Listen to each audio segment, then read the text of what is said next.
예, 조금 전에 저는 녹음한 기억이 없는 목소리가 뭐가 흘러나와서 깜짝 놀랐는데 생각해보니까 예전에 녹음한 그런 목소리네요.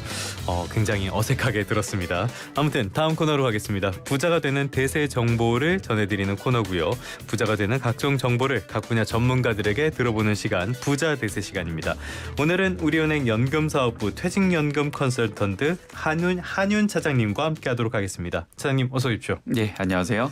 요즘 굉장히 핫한 분야 아닙니까? 퇴직연금? 네. 많이 문의 같은 것들도 있을 것 같은데 살펴보도록 하죠. 퇴직연금 제도 아무래도 고령화 이런 데에 맞춰서 관심들이 많을 것 같은데 국회 의무화 법안도 연합 나와 있다고 들었어요. 네, 지금 맞습니다. 이거 상황이 어떻게 됩니까? 예, 2005년 12월 근로자 퇴직급여 보장법이 예. 시행이 되면서 퇴직연금 제도가 시행이 되었는데요. 아직은 법적으로 의무화가 되어 있지 않습니다. 그러다 보니까 이제 국회의원들께서 여러 가지 계속 법안을 발의하고 있는 상황입니다. 그러니까 지금은 제도는 있는데 의무 제도는 아니다. 네, 맞습니다. 알겠습니다. 그런데 이 퇴직연금 우리나라도 이제 은퇴하고 나서 한참을 더 살아야 되고 이런 상황들을 보면은 필요성에 대해서는 많은 분들이 공감을 할 것 같아요. 네, 퇴직연금 제도는 퇴직급여의 재원을 회사 밖에 있는 금융기관에 적립함으로써 퇴직급여를 받을 수 있는 권리를 보장받게 된 근로자의 수급권을 보장하는 제도인데요. 23년 말 기준으로 데이터를 좀 보면 상대적으로 보호받아야 할 중소기업에서 도입률이 30%에도 미치지 못하는 상황입니다. 퇴직연금 제도는 원래의 목적을 좀 달성하고 그리고 퇴직금을 못 받는 상황이 발생하지 않게끔 하기 위해서 수급권을 보장하는 그런 부분에 대한 적극적으로 추진함이 법안에 좀 담겨 있다고 할 수 있겠습니다. 그러면 기업에서 도입률이 이 정도라 그러면은 거기 다니는 분들은 뭐 각자 알아서 준비를 해야 되는 거예요? 도입이 되어 있는 회사들 같은 경우는 이제 제도권으로 들어오다 보니까 이제 좀 안정적으로 다니실 수 있는데 그렇지 않은 회사들 같은 경우는 당장의 운영 자금으로 활용되는 부분들이 좀 있다 보니까 퇴직금을 이제 회사 내에 별도의 계정으로 좀 충당을 했다가 나중에 지급받게 되는 그런 형태가 됩니다. 알겠습니다. 퇴직금 알겠습니다. 관련 법안 이야기 조금 더 살펴보도록 할까요? 네, 이 법이 시행되면요. 기업 규모에 따라서 퇴직연금 제도를 의무적으로 도입하게 되어 있는데요.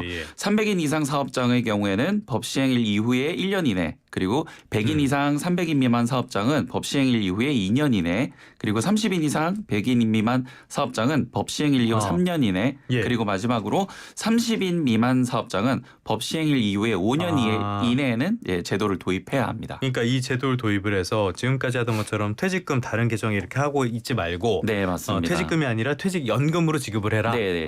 회사 안에서 운영하다 보면 아무래도 이제 회사가 피치 못하게 부도라는 상황이 발생하면 퇴직금을 못 받는 상황도 생기거든요. 금융기관으로 적립을 해놓으면 그런 상황이 발생하더라도 퇴직금을 안정적으로 수급을 받을 수 있는 부분에 대한 보장이라고 볼 수 있습니다.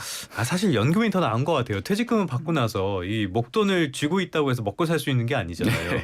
꼬박꼬박 돈을 주는 게 더 좋은 것 같은데. 맞습니다. 자, 이 법이 통과돼서 시행됐을 경우에 의무적으로 도입하지 않게 되면 어떻게 되는 겁니까? 1억 원 이하의 과태료가 부과되는 부분이 있습니다. 알겠습니다. 이런 부분에서 어떻게 좀 빨리 추진이 됐으면 좋겠다라는 생각도 들고요. 노후 대비라는 게 정말 중요한데 퇴직연금에 대한 공부는 많은 분들이 하신 것 같진 않아요. 좀 잘 모르는 분들도 많을 것 같은데 방송 듣는 분들에게 뭐라고 조언을 하시겠습니까? 네, 맞습니다. 회사에서 퇴직연금 제도를 도입한다고 하면 가장 먼저 제도 설명회를 진행할 텐데요. 이때 꼭 참석하셔서 나에게 어떤 제도가 유리한지 고민해 볼 필요가 있습니다. 요건 제가 좀 참 이런 거 있을 때마다 귀찮아서 잘 안 가고 그랬는데 이런 거 있으면 좀 가봐야겠어요. 네, 맞습니다. 퇴직연금 제도 어떤 게 있습니까? 먼저 DB라고 하는 확정급여형 퇴직연금 제도가 있는데요. 근로자가 퇴직할 때 받을 퇴직급여의 수준이 사전에 확정된 퇴직연금 제도를 말합니다. 계속 근로기간 1년에 대해서 31분 평균 임금에 상당하는 금액에 근속연수를 곱한 금액을 수령받게 되고요. DC 제도인 확정기여형 퇴직연금 제도는 조금 다릅니다. 기업이 근로자의 퇴직연금 계정으로 연간 임금 총액의 12분의 1 이상의 금액을 매년 입금하고 근로자는 이 금액을 직접 운용해서 최종 운용 순위까지 퇴직급여로 받게 되어 있습니다. 이건 운영을 직접 하는 거예요? 네, 맞습니다. 알겠습니다. 이렇게 들어선 감이 좀 잘 안 오시는 분들이 많을 것 같은데 어떤 제도가 더 유리하다고 볼 수 있습니까? 상황별로 좀 다를 텐데요. 다니시는 회사의 임금 상승률이 좀 높은 구조이면 DB 퇴직연금 제도 퇴직연금제도로 가입하는 것이 유리합니다. 만약에 임금 예. 상승률이 높지 않고 개인이 운용했을 때의 운용 수익률 결과가 더 높다고 하면 그러면 DC 퇴직연금제도에 가입하는 것이 유리하고요. 예. 그리고 임금 피크제와 같은 임금이 피크가 되는 상황이나 아니면 중도 인출을 필요로 하는 경우가 발생을 하게 되면 DB 퇴직연금 제도로 운영한다고 하더라도 DC 퇴직연금 제도로 전환을 해야 되는 부분이 있기 때문에 예. 이 부분은 꼭 참고를 하셔야 됩니다. 그럼 만약에 임금 상승률이 높지 않은 회사에 다니는데 그렇다고 해서 운용에는 자신이 없다. 이럴 때는 어떤 게 좀 나을까요? 기본적으로 예. 나이가 어린 분들 같은 경우는 상대적으로 높은 직급에 계시는 분들보다는 임금 상승률이 상대적으로 높기 상대적으로 때문에 높죠. 예. 그때는 DB 제도를 유지하시다가 예. 나중에 조금 이제 어느 정도 직급도 올라가고 나이도 좀 들게 되면 그러면 이제 DC 제도로 전환해서 좀 안정적으로 운영하시는 것이 바람직한 방향성이지 않을까 싶습니다. 이런 전환 같은 것들은 뭐 제한 같은 건 없습니까? 네, 전환하는데? 회사마다 조금 이제 운영을 예. 좀 달리하는데요. 인사팀에 좀 문의하셔가지고 제도 전환의 기회라든지 네. 이런 것들 좀 확인하시면 됩니다. 알겠습니다. 중도 인출, 목돈이 필요할 경우도 있을 텐데 이런 것도 가능합니까? 네, 가능합니다. 예. 다만 DC 퇴직연금 제도에서만 가능한데요. 법적인 요건에 해당하면 퇴직하기 전에 내가 적립되어 있는 적립금을 미리 인출해서 쓸 수 있는데 네. 이 부분을 바로 중도 인출이라고 합니다.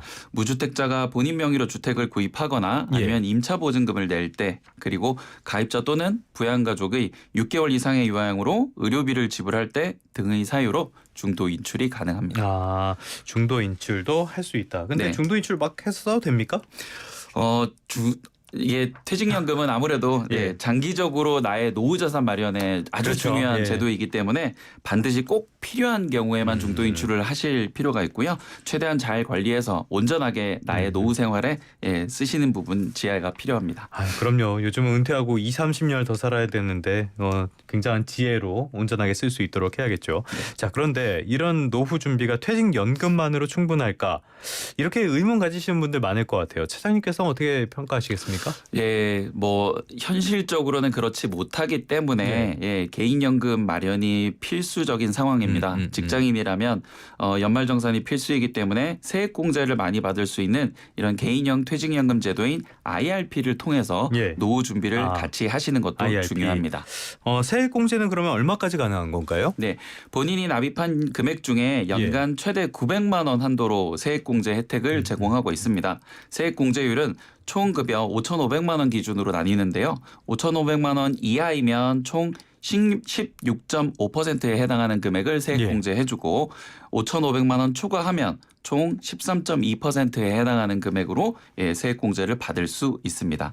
금액으로 계산해 보면 각각 148만 5천 원 그리고 118만 8천 원 수준인데요. 생각보다 혜택이 크기 때문에 직장인이라면 반드시 가입해야 하는 연금 상품이 아닐까 싶습니다.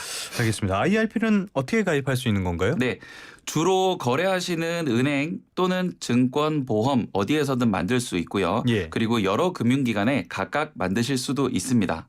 다만 개인형 IRP를 만드실 때 꼭 참고하셔야 되는 점이 있는데요. 바로 관리 수수료입니다. 개인형 IRP는 가입한 금융기관에 운용관리, 자산관리 수수료를 내야 하는데 보통은 적립금에서 차감하는 방식으로 수수료를 수취하게 됩니다. 그런데 이 수수료가 적은 금액이 아니라서 반드시 관리 수수료가 어느 정도인지 확인하실 필요가 있고요. 보통 얼마나 됩니까?